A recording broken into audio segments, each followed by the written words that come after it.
June 8, 1944. A German machine gun tore Captain Matt Urban's leg open at 40 yards. The bullet punched through his left thigh just above the knee. Entry wound the size of a dime. Exit wound the size of a quarter.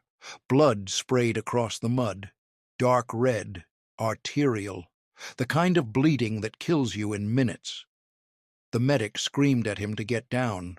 Urban stayed standing. He raised his rifle, fired 3 rounds at the farmhouse window where the muzzle flash had come from.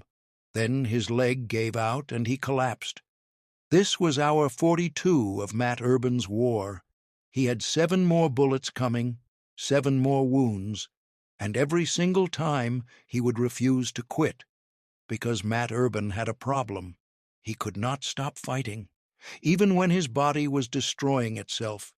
Even when the army begged him to go home, he could not stop. This is the story of the most decorated soldier in American history.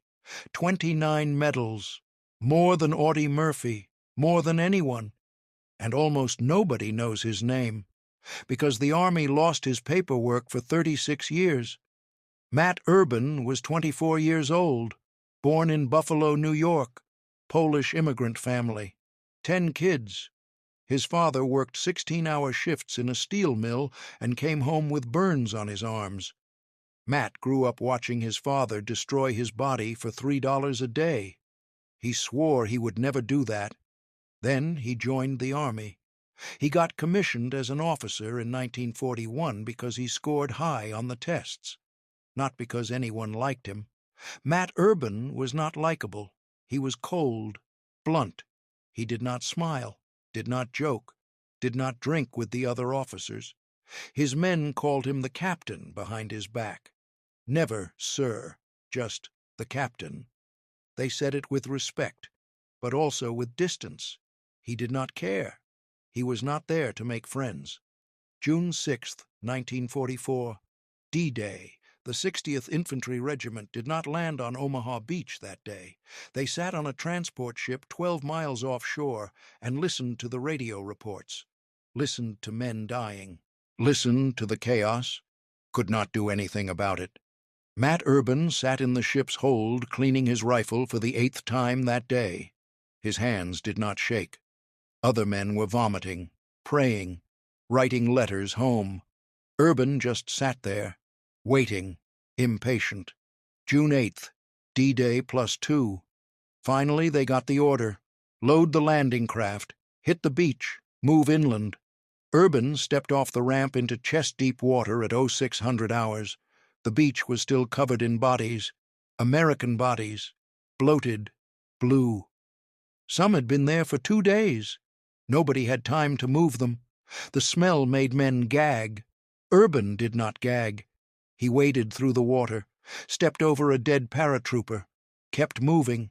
His company, Charlie Company, 2nd Battalion, 60th Infantry Regiment, 9th Infantry Division, 120 men, average age 22. Half of them had never fired a weapon at another human being. They were about to learn. The objective was simple: push inland through the hedgerows, take the village of Gorbesville, cut off German reinforcements, stop them from reaching Cherbourg. Infantry work. Except nothing in Normandy was simple. The hedgerows were walls, 15 feet high, solid earth and roots, ancient. Each field was a box. Each gap between hedges was a kill zone. The Germans had been here for 4 years. They knew every angle, every line of fire. They had machine guns already positioned, mortars already ranged. They did not need to see you to kill you. 8:30 hours. Charlie Company entered the first field. 90 yards of open ground, a stone farmhouse at the far end. 2 stories, windows dark, no movement. Urban studied it through binoculars. Something was wrong. The farmhouse was too quiet, too perfect. In war, perfection meant a trap. He turned to his platoon leaders: Lieutenant Harris, 22, from Georgia; Lieutenant Kowalski, 23, from Detroit; Sergeant Brennan, 28, from Boston. Urban's voice was flat. Harris, 1st platoon left. Kowalski, 2nd platoon right. Brennan, 3rd platoon center with me. We cross on my signal. Nobody fires until I fire." They nodded. Young faces, scared faces trying not to look scared. Urban raised his hand, dropped it. The company moved forward. They made it 40 yards. Then the German machine gun opened up and turned the field into hell. The sound hit first, not bullets. Sound. The MG-42. Hitler's buzzsaw. 1,200 rounds per minute. It did not sound like individual shots. It sounded like cloth tearing, like reality ripping apart. Private Collins took 3 rounds to the chest. He was 19 years old, from Ohio. He had shown Urban a picture of his girlfriend that morning. Now his chest was gone, and he was dead before he hit the ground. Private Rodriguez went down next. The bullet shattered his femur. He started screaming, high-pitched. Animal. The sound men make when their body breaks. The rest of the company dove flat. There was nowhere to go. Just open mud and grass, no cover, no concealment. They were all going to die. Urban did not dive. He dropped to one knee, scanned the farmhouse, found the gun. 2nd floor, left window, muzzle flash, half hidden by a curtain. Smart, disciplined. This was not a scared conscript. This was a veteran. Urban's heart was slamming, 160 beats per minute. His hands were steady. That was the thing about Matt Urban. His body knew fear. His brain ignored it. He shouted over the gunfire, "Brennan, mortar, 2nd floor left window, now!" Sergeant Brennan was already moving. He had 2 men with a 60-millimeter mortar tube. They dropped behind a low rise, set up the base plate, dropped a round down the tube. The mortar shell arced high, came down, punched through the farmhouse roof. The explosion blew out the 2nd floor. The machine gun stopped. Silence. Terrible silence. Just the ringing in everyone's ears and Rodriguez still screaming. Urban stood. "Move! Go!" The company got up and ran. 70 yards to the farmhouse. 60. 50. Another machine gun opened fire. Different position. Right side. Same sound. Another MG-42. The Germans had set up a crossfire. They had been waiting. They had let Charlie Company walk into the perfect kill zone. Lieutenant Kowalski took a bullet through the shoulder, spun him around, dropped him. He stayed down, played dead. Smart kid. Men scattered. Some ran forward, some ran back, some froze. That was what happened when the plan fell apart. Men stopped being soldiers and became frightened animals. Urban saw the 2nd machine gun position. Hedgerow, 30 yards to his right. He could see the barrel sticking through a gap in the bushes. He ran toward it. No plan, no backup, just saw the problem and moved to solve it. That was how Matt Urban's brain worked. See threat, eliminate threat. No hesitation, no fear, just cold mechanical action. He sprinted across open ground. Bullets snapped past his head, tore up the dirt at his feet. He dove into a drainage ditch, 18 inches deep. Not enough, but it was something. He pulled a grenade from his belt. M2 fragmentation, pineapple style. Pulled the pin, counted 1, 2, threw it hard. The grenade sailed over the hedgerow. He heard it hit the ground, heard someone yell in German. Then the explosion.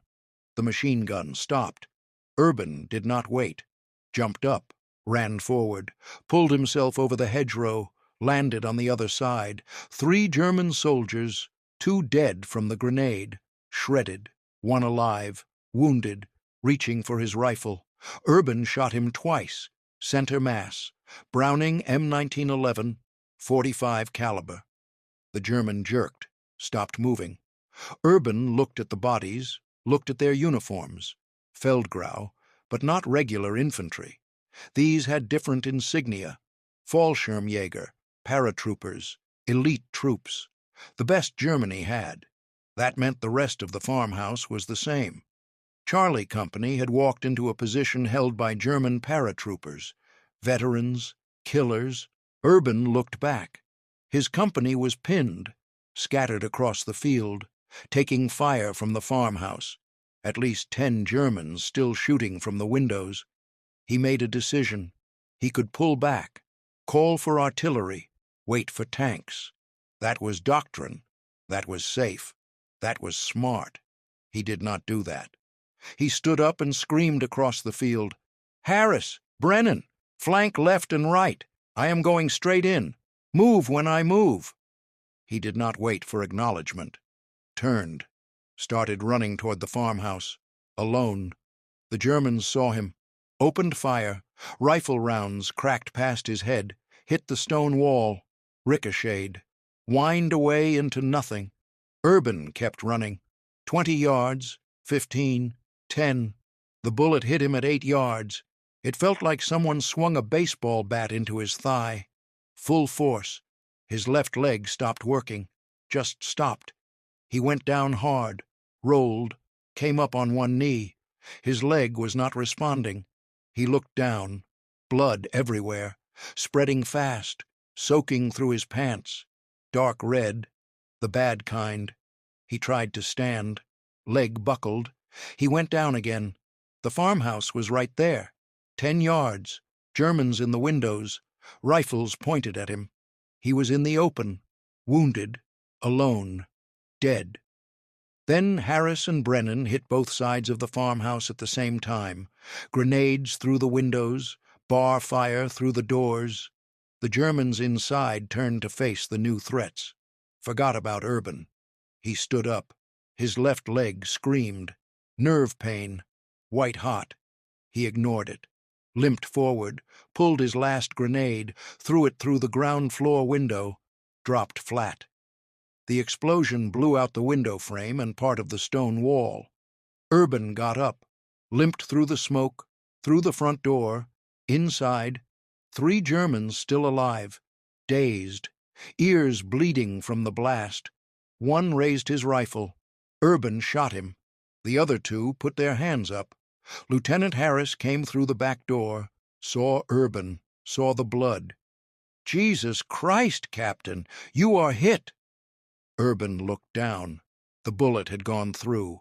In one side of his thigh, out the other. Missed the bone, missed the femoral artery. Just muscle.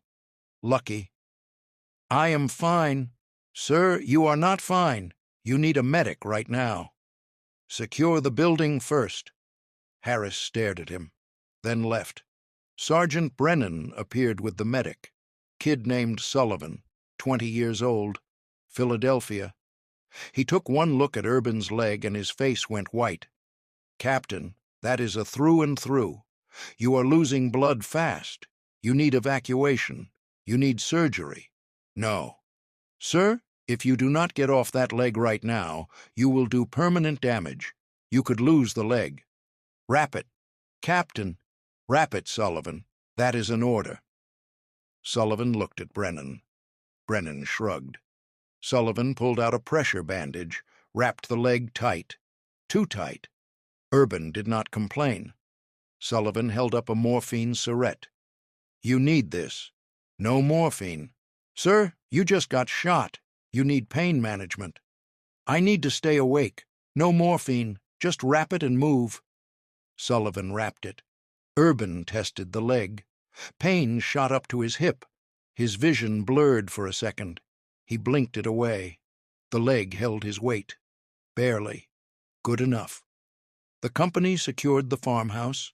8 dead Germans inside, 12 more in the hedgerows, 20 total enemy killed, for 4 Americans dead and 9 wounded. Lieutenant Harris came back. "Captain, the colonel is on the radio. He wants to know your status." Urban took the handset. "Charlie 6, objective secure, 4 KIA, 9 WIA, ready to continue mission." Static. Then the colonel's voice, angry. "Charlie 6, you are listed as wounded. You will be evacuated. Baker Company is moving up to relieve you." Negative, sir. My company is combat effective. We continue. Captain Urban, that was not a suggestion. You are wounded. You will be evacuated. That is a direct order. Urban looked at his men. They were watching, waiting. They had just taken their first real objective, won their first real fight. If he left now, they would think officers always left when things got hard. He pressed the transmit button. "Sir, my company needs me here. I am staying." Long silence. Then the colonel's voice, cold. "Fine, stay. But when you pass out from blood loss, I am putting you in for a court-martial. Out." The radio went dead. Sergeant Brennan looked at Urban. "You just disobeyed a direct order." "Yes." "You know that is insane." "Probably." Brennan almost smiled. "Almost. Why?" Urban looked at the farmhouse, at the bodies, at his men. "Because if I leave, they think I abandoned them, and I do not abandon my men." Brennan nodded once. That was all. Charlie Company moved out at 1100 hours. Next objective, next village, next fight. Urban walked at the front. Blood soaked through the bandage, filled his boot, left a trail in the dirt behind him. His leg felt like it was on fire. He did not care. He kept walking. By the end of June 8th, 1944, Charlie Company had advanced 3 miles, cleared 6 German positions, killed 41 enemy soldiers, lost 6 Americans dead, 15 wounded. Captain Matt Urban refused evacuation 4 times that day. He would refuse it many more times in the months ahead, because Matt Urban was not a hero. Heroes knew when to quit. Heroes knew when their body was broken. Matt Urban did not know how to quit. And in the summer of 1944, in the hedgerows of Normandy, that made him exactly the kind of officer the Army needed, even if it would eventually destroy him. July 14th, 1944, Saint-Lô, France. Captain Matt Urban had been in combat for 36 days straight. His left leg still had not healed from the bullet wound on June 8th. The medics had stitched it, wrapped it, told him to stay off it for 2 weeks. He ignored them. Now the wound leaked pus when he walked. Yellow, infected. It smelled like rot. He did not care. Charlie Company was moving. Saint-Lô was burning. The Germans had turned the entire city into a fortress. Every building was a bunker. Every street was pre-ranged by mortars. American forces had been trying to take it for a week. 7 days, 4,000 casualties. The city still belonged to Germany. The 9th Infantry Division got orders to punch through the southern edge, break the German line, open the road to Paris. Simple on a map. Suicide on the ground. Charlie Company had 73 men left. They started Normandy with 120. 47 were gone, dead, wounded, missing, evacuated. The ones who remained were skeletal, hollow-eyed. They had not slept more than 2 hours at a time in 5 weeks. Some of them had stopped talking, just stared, did what they were told, waited to die. Urban looked the same as them, thinner, darker circles under his eyes, but his eyes were still sharp, still watching, still calculating. Lieutenant Harris approached. He had taken over 2nd Platoon after Kowalski got evacuated. Harris was 22 but looked 40. His hands shook when he held his rifle. "Captain, we just got the assault order. We jump off at Oro 600 tomorrow. Our objective is the hospital building on Rue Saint-Georges. Germans have it fortified. Intelligence says at least a platoon inside, maybe more." Urban nodded, pulled out his map, studied it. The hospital was a 3-story stone building, thick walls, good fields of fire. The Germans had chosen well. Taking it would cost lives. A lot of lives. "How much artillery support?" Urban asked. Harris hesitated. None, sir. Division says we are out of shells. The Navy is supposed to resupply tonight, but the convoy got delayed by the weather. So we go in with no prep fire. Yes, sir. Urban stared at the map. No artillery meant the Germans would be fresh, alert, waiting. This was going to be bad. Get the platoon leaders. We brief in 10 minutes. Harris left. Urban sat down on a pile of rubble. His leg throbbed.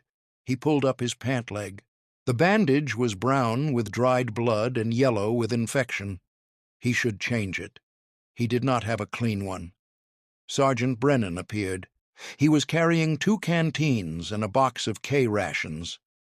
You need to eat, Captain. Not hungry. You have not eaten in 2 days. You are going to pass out. I am fine. Brennan dropped the K ration box in Urban's lap. Eat, or I am telling the colonel you are unfit for duty. Urban looked at him. Brennan stared back. Sergeant Brennan was the only man in the company who would talk to Urban like that. Maybe the only man Urban respected. Urban opened the box, ate the crackers. They tasted like cardboard. Everything tasted like cardboard now. Your leg is infected, Brennan said. I know. You need antibiotics. You need a hospital. After we take the objective. Captain, if you do not treat that infection, it will go septic. Septic means you die. Then I will die after we take the objective. Brennan shook his head.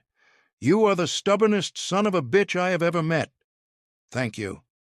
Brennan almost smiled. Then he walked away. July 15th, 1944. 0600 hours. Charlie Company moved out in the pre-dawn dark. 73 men, 4 officers, 3 platoons, 1 objective. The streets of St. Lo were rubble. American bombers had hit the city for 3 days, turned buildings into craters, craters into graves. Bodies were everywhere. German, American, French civilians. Some had been dead for a week, bloated, black, covered in flies. The smell made men vomit. Urban breathed through his mouth, kept moving. They reached the hospital building at 0630. 3 stories, stone walls 2 feet thick, windows barricaded with sandbags. No movement, no sound. The Germans were inside, waiting. Urban crouched behind a destroyed car, studied the building. There were 3 ways in: front door, side door, back door. All 3 were kill zones. The Germans would have machine guns covering each entrance. He turned to Harris. First platoon, front door. Suppress the windows. Do not enter. Just keep them busy. Harris nodded. Urban turned to Brennan. Third platoon with me. We go through the side door. When first platoon opens fire, we move fast. Understood? Brennan nodded. Where is second platoon? Urban asked. Second platoon is down to 8 men, sir, Harris said quietly. I am holding them in reserve. 8 men. Second platoon used to be 40. Now it was 8. Urban pushed the thought away. On my signal. He raised his hand, dropped it. First platoon opened fire. M1 Garands, Browning automatic rifles. Bullets hammered the hospital windows. The Germans fired back. MG-42s, MP-40 submachine guns. The air filled with lead. Urban stood, ran toward the side door. Third platoon followed. 15 men, running across open ground. A German machine gun swung toward them. Opened fire. Bullets tore up the street. Private Miller went down, shot through the gut. He did not scream, just curled into a ball. Urban reached the door. It was locked. Steel. He stepped back, fired his rifle into the lock. Once, twice. The lock shattered. He kicked the door open, went inside. Dark, smoke, the smell of cordite and blood. The hospital had been a hospital once. Now it was a slaughterhouse. The Germans had executed the patients, bodies in beds, bodies on the floor, nurses, doctors, civilians, all dead, some shot, some bayoneted. Urban felt nothing. He had stopped feeling things weeks ago. Movement, A German soldier stepped out of a doorway. Young, maybe 18, rifle raised. Urban shot him in the face. The German dropped. Third platoon spread out, cleared the ground floor room by room, found 6 more Germans, killed all 6. No prisoners. There was no time for prisoners. Urban reached the staircase, looked up. 2nd floor, 3rd floor. The Germans were up there, dug in, waiting. "Grenades first," Urban said. "Then we go up fast. Do not stop. Do not take cover. Just keep moving. If you stop, you die." The men nodded, faces pale, hands shaking.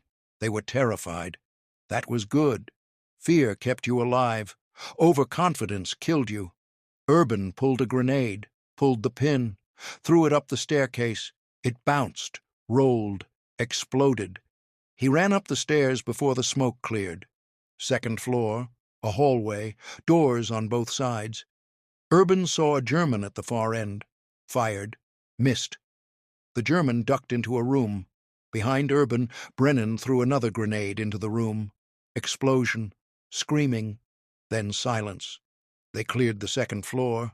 5 Germans dead, 1 wounded. The wounded one tried to surrender. Private Kowalski, the replacement for Lieutenant Kowalski, shot him anyway.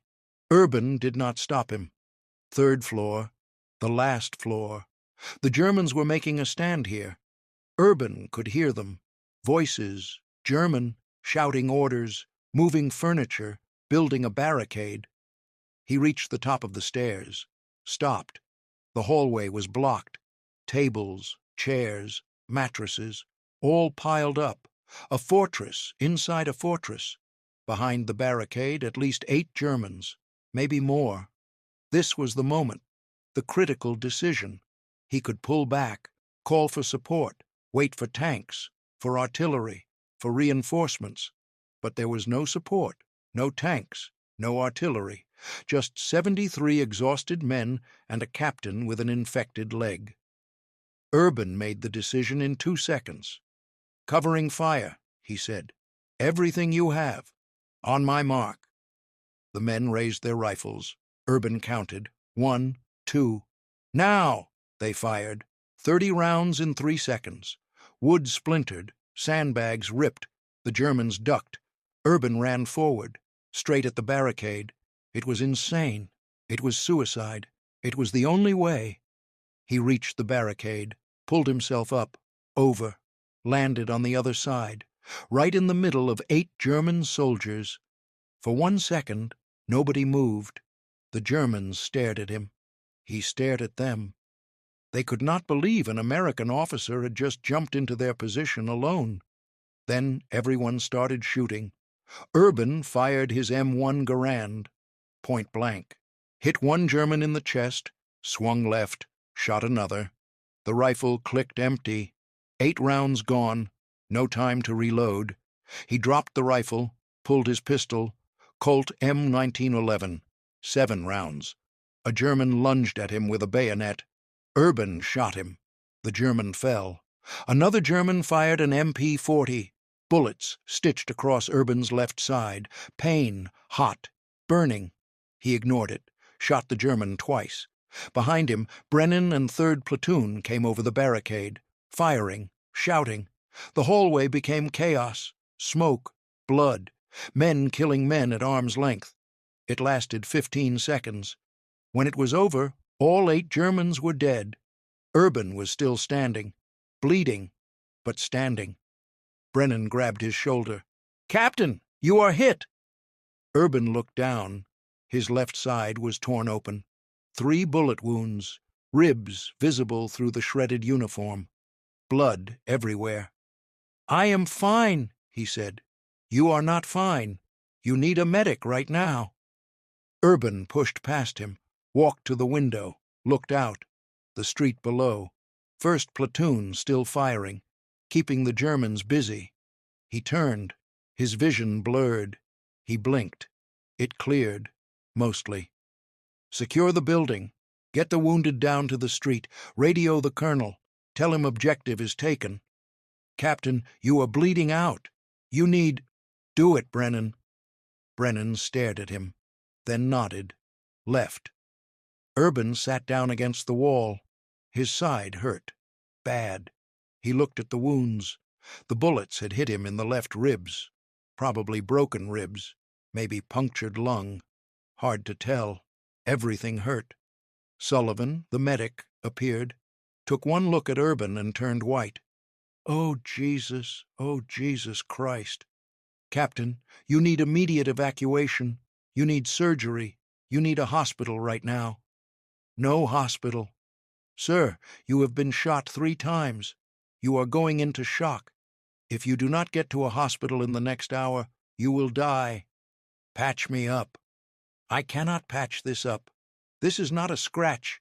You have sucking chest wounds. Urban grabbed Sullivan's collar, pulled him close. His voice was flat, cold.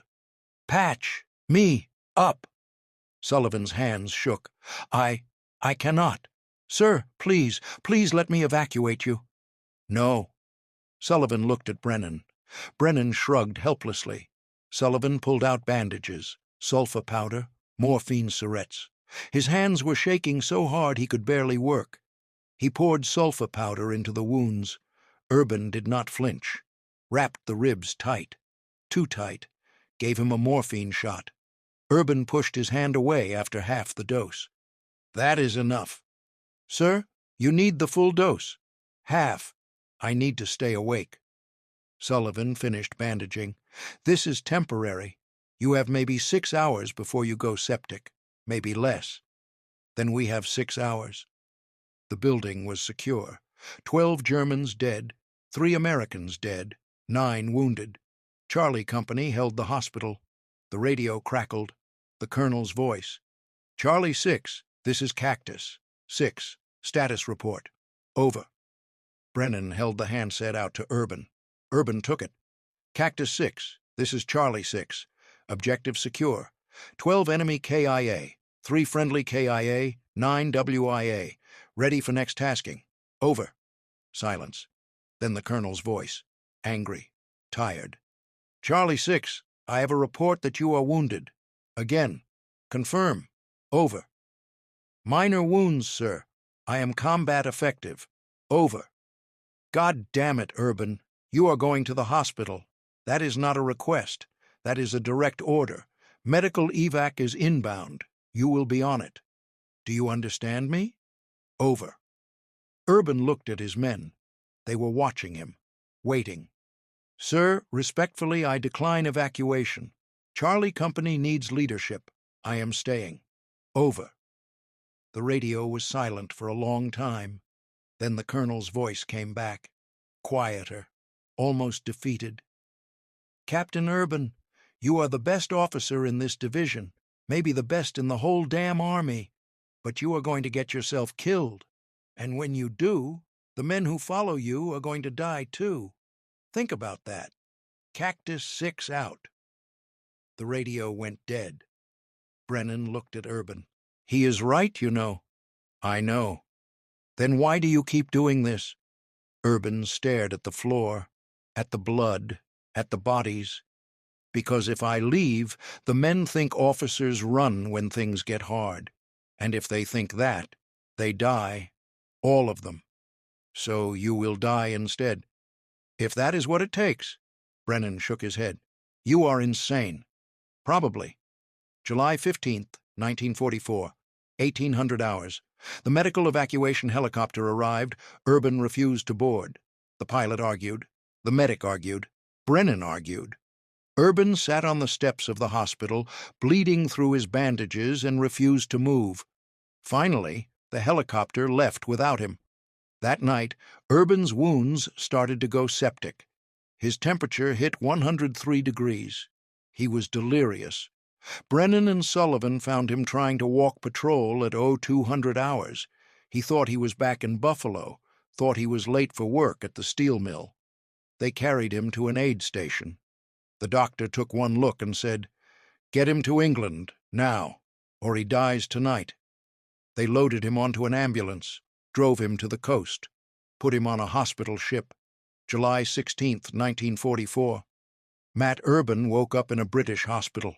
Oxford. His ribs were wrapped. IV in his arm. Antibiotics. Morphine. A nurse told him he had been unconscious for 18 hours. Told him he almost died. Told him he was going home to recover. 6 weeks minimum. Maybe 3 months. Matt Urban said nothing. Just stared at the ceiling. July 19th, 1944. 3 days later. The nurse came to check on Urban at 0600 hours. His bed was empty. The IV had been ripped out. His uniform was gone. They found a note on the pillow. It said, "Gone back to my company." Matt Urban had escaped through the window, stolen a uniform from the laundry, walked to the airfield, talked his way onto a supply plane heading to France. By the time the British MPs started looking for him, he was already back at the front. Charlie Company saw him walk into camp on July 20th, bandages still wrapped around his chest, limping on his infected leg, face pale, eyes burning. Sergeant Brennan just stared. "You escaped from a hospital." "Yes." "In England." "Yes." "You are insane." "So you keep saying." The men did not cheer, did not salute, just looked at him. And something changed in their eyes.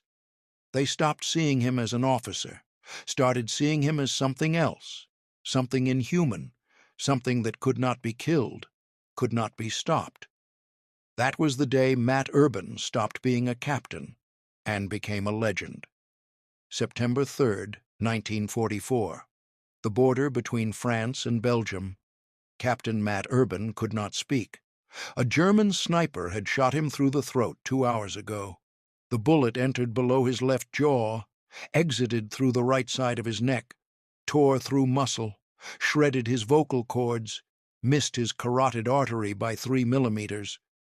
He should have been dead. He was not dead. He was sitting in a ditch, bleeding, writing orders on a piece of paper because he could not talk. The note said, "We attack in 5 minutes." Lieutenant Harris read it, looked at Urban. "Captain, you cannot attack. You cannot even stand up." Urban stood up. His vision went black for a second. He blinked it away, pointed at the German position 200 yards ahead. A fortified farmhouse, machine gun nest, at least 20 Germans inside. Harris shook his head. "Sir, you need a hospital. You have been shot in the throat. You are bleeding out." Urban pulled out another piece of paper, wrote, "After we take the farmhouse." Harris looked at Sergeant Brennan. Brennan just shrugged. "You know he is not going to listen. He is going to die. Probably. But he will die after we take that farmhouse." Urban had been back from England for 46 days. 46 days since he escaped the hospital. In those 46 days, Charlie Company had fought through France, across the Seine, through Paris. The Germans were retreating, but they were not broken. Every village was a fight. Every bridge was a fight. Every farmhouse was a fight. And Matt Urban fought every single one. His leg was still infected from June. The wound never fully healed. It leaked, smelled bad. He limped everywhere. His ribs were cracked from the 3 bullets in July. They had not set right.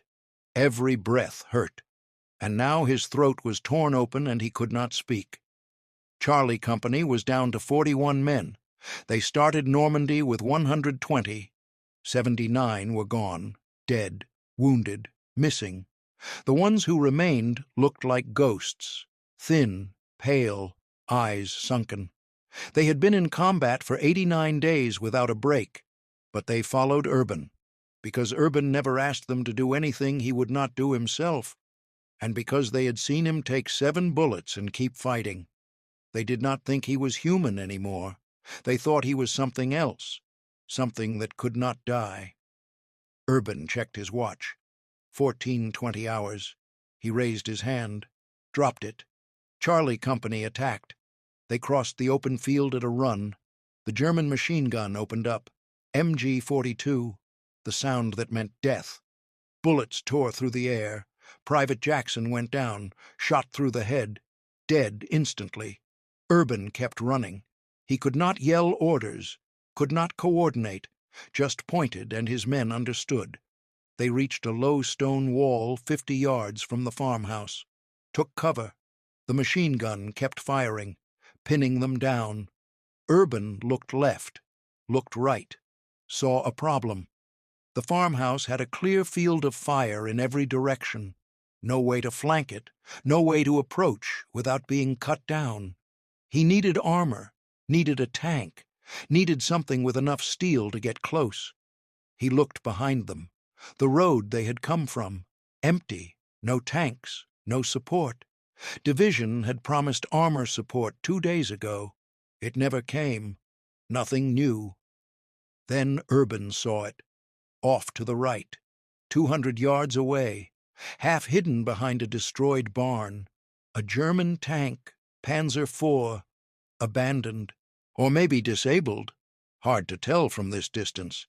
Urban grabbed Harris, pointed at the tank, wrote on his notepad, "Cover me." Harris read it. His eyes went wide. "Captain, are you insane? That is a German tank. It could be booby-trapped. It could have Germans inside. It could—" Urban was already moving. He ran in a crouch. Across open ground. The German machine gun swung toward him. Bullets kicked up dirt at his feet. He dove behind a crater, waited. The gun moved back to the main group. He got up, ran again, reached the barn, pressed against the wall. His throat was bleeding again. He could feel it, warm, wet, running down into his collar. He ignored it, moved around the barn, saw the tank up close. Panzer IV AUSF-H, 75mm main gun, 30 tons, 4-man crew. The turret hatch was open. No movement inside. The tracks looked intact. No visible damage. Urban climbed up onto the hull, looked inside the turret. Empty. No crew, no bodies. The Germans had abandoned it. Maybe ran out of fuel. Maybe mechanical failure. Did not matter. He dropped down into the tank. Inside it smelled like oil and sweat and cordite. The radio was smashed. The ammunition racks were half empty, but the engine might still work. Urban had never driven a tank before, never operated a German tank, did not speak German, did not know the controls. He looked at the instrument panel. Gauges, switches, levers, all labeled in German. He could not read any of it. He tried the starter. Nothing. Tried again. Nothing. Pulled a different lever. The engine coughed. Died. Pulled another lever. The engine turned over. Coughed again. Then roared to life. The Panzer IV was running. Urban grabbed the control sticks. Left stick. Right stick. Pushed the left one forward. The tank lurched. Turned right. He pulled it back. Pushed the right stick. The tank straightened out. Simple. Like driving a tractor. Sort of. He aimed the tank at the German farmhouse. Pushed both sticks forward. The Panzer rolled forward, slowly at first. Then faster. Charlie Company saw the German tank moving toward them. They panicked. Thought it was a German attack. Started firing at it. Bullets pinged off the armor. Did nothing. Urban kept driving.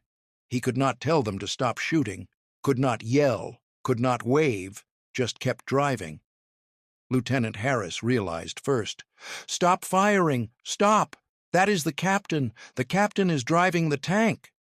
The Americans stopped shooting, stared, could not believe what they were seeing.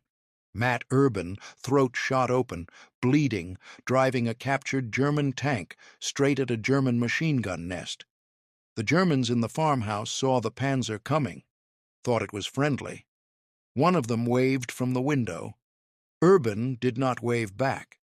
He drove the Panzer to within 30 yards of the farmhouse, stopped, tried to figure out how to fire the main gun, found the trigger. A foot pedal. He aimed at the farmhouse, pressed the pedal. Nothing happened. Safety was on. He looked for the safety, found a lever, flipped it, pressed the pedal again. The 75-millimeter gun fired. The recoil rocked the entire tank. The shell hit the farmhouse dead center, blew out the entire front wall. The machine gun stopped firing. Urban reloaded. Did not know how to reload. Figured it out. Fired again. Second shot hit the second floor. Collapsed it. Germans started running out the back. Charlie Company opened fire. Cut them down. 20 Germans. 18 dead. 2 captured. The farmhouse was taken. Urban climbed out of the tank. His legs gave out. He fell. Hit the ground hard. Could not get up. Blood everywhere. From his throat. From his leg. From wounds he did not even know he had. Brennan reached him first. "Medic! Medic! Get Sullivan over here now!" Sullivan ran over. Saw Urban. Went pale. "Oh, God! Oh, Jesus! Captain, you are—" Urban grabbed Sullivan's collar, pulled him close, tried to speak. No sound came out, just a wet rasp. Blood bubbled in his throat. He let go, fell back. Everything went black. Matt Urban woke up in a field hospital, September 4th, 1944. He had been unconscious for 16 hours. A doctor was standing over him. Major Richards, 50 years old, looked tired, looked angry. "Captain Urban, you are awake. Good. Now listen carefully.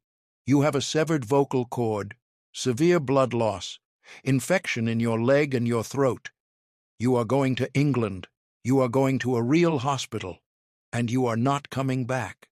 Do you understand me?" Urban tried to sit up. The doctor pushed him back down. "Do not move. You have tubes in your throat. If you move, you will choke on your own blood." Urban lay still, stared at the ceiling. He could feel the tubes, could feel the bandages, could feel his body shutting down. The doctor leaned closer. "Captain, I have read your file. 7 wounds. 7 times you refused evacuation. You are trying to kill yourself, and I will not let you. You are going to England. Tonight. That is final." Urban reached for a pen. The doctor handed it to him. Urban wrote on a notepad, "My company." The doctor read it, shook his head. "Your company has a new commander. Lieutenant Harris took over. They are fine. You are done. The war is over for you." Urban wrote again, "No. Yes, Captain, you cannot even speak. You cannot command. You are finished." Urban stared at him, then wrote one more line, "I will be back." The doctor read it, laughed, a bitter, tired laugh. "No, Captain, you will not, because this time I am going to make sure they send you all the way to the United States, where you belong." They flew Matt Urban to England that night, put him in a hospital in London, operated on his throat, saved his vocal cords, mostly. He would never sound the same. His voice would be permanently damaged, raspy, quiet, but he would be able to speak. The infection in his leg required surgery. They drained it, cleaned it, gave him antibiotics, told him he would limp for the rest of his life. He stayed in the hospital for 2 weeks, September 4th to September 18th. On September 19th, he escaped. Same method as before. Waited until the night shift, ripped out the IV, stole a uniform from the laundry, walked out the front door. No one stopped him. No one even looked at him. He hitchhiked to the coast, got on a supply ship heading to France, talked his way onto a truck convoy heading east, found the 9th Infantry Division, found Charlie Company, September 22nd, 1944. Matt Urban walked into the company bivouac. He was thinner, paler. His throat was bandaged. His voice was gone. He could barely whisper. Sergeant Brennan saw him first, just stopped, stared. "You escaped again." Urban nodded. "From London." Urban nodded again. "You are insane." Urban tried to speak. His voice came out as a whisper, barely audible. "Where is Harris?" "He is gone, sir. Took shrapnel 2 days ago. Evacuated." I am in command now." Urban looked around, counted the men. 28. Charlie Company was down to 28 men. He whispered, "What is our next objective?" Brennan stared at him. "Captain, you cannot command. You cannot even talk. You need to go back to the hospital." "What is our objective?" Brennan sighed, pulled out a map. "We push toward Germany, cross the border tomorrow. Heavy resistance expected. Armor, artillery, the whole works." Urban studied the map, nodded, whispered, "Get the men ready. We move at 0600. "Captain, that is an order." Brennan looked at him, at the bandages, at the limping leg, at the hollow eyes. He should have argued, should have called the colonel, should have done something. Instead, he saluted. "Yes, sir." Matt Urban led Charlie Company across the German border on September 23, 1944. He could not yell orders, could only whisper. His men had to stay close to hear him, but they followed, because Matt Urban had taken 7 bullets and kept fighting, because he had escaped 2 hospitals to come back to them, because he was the only officer they had ever seen who would rather die than abandon his men. The Germans were waiting. Panzers, artillery, machine gun nests. It was a slaughter. Charlie Company lost 11 men that day, 17 left. Matt Urban took his 8th wound, a shell fragment in his right arm. He refused evacuation. Again. By October 1944, Charlie Company was down to 9 men, 9 out of 120. Matt Urban was still leading them, still fighting, still refusing to quit. The men who followed him stopped asking why, stopped trying to understand. They just followed. Because that was what you did. You followed Captain Urban, even if it killed you, even if it killed him, because he would never leave you behind, never stop fighting for you, never quit, even when his body was broken, even when his voice was gone, even when the war had already destroyed him. Matt Urban did not know how to quit, and that was why they called him the most stubborn man in the United States Army, the man who could not be killed, could not be stopped, could not be broken, until the day he finally was.